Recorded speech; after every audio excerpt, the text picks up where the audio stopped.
Welcome to Lesson Memory Organization. In this chapter, we will explore the concept of memory organization in computer systems. Memory plays a crucial role in storing and accessing data, and understanding its organization is vital for efficient computing. Let's delve into the world of memory organization.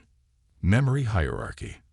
In the world of computer memory, we have a hierarchy that consists of different levels. At the top of this hierarchy, we have primary memory, which is directly accessible by the CPU. Primary memory includes two main types: random access memory, RAM, and read-only memory, ROM. RAM is volatile memory that stores data and instructions actively used by the CPU. On the other hand, ROM is non-volatile memory that contains firmware and permanent instructions. Primary memory is faster than secondary memory, but has limited capacity.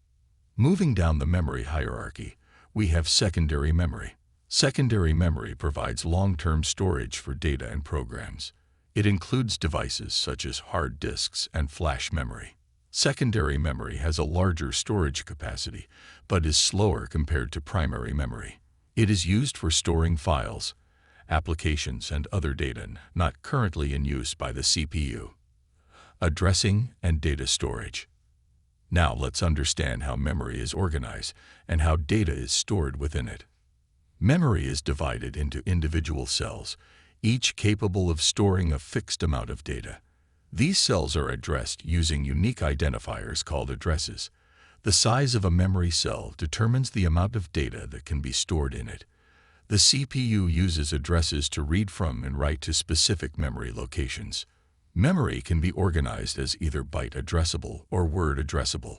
In byte addressable memory, each memory cell is addressed at the byte level. This means that individual bytes can be accessed and manipulated independently. On the other hand, in word addressable memory, memory cells are addressed as fixed size units called words.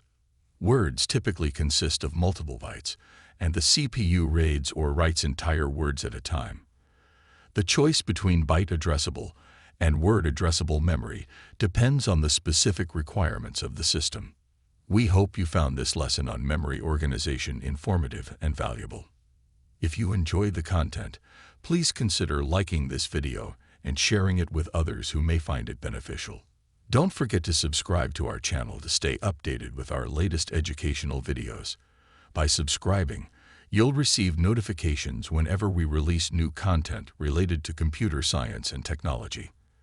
Thank you for joining us in this lesson, and we look forward to seeing you in the next one.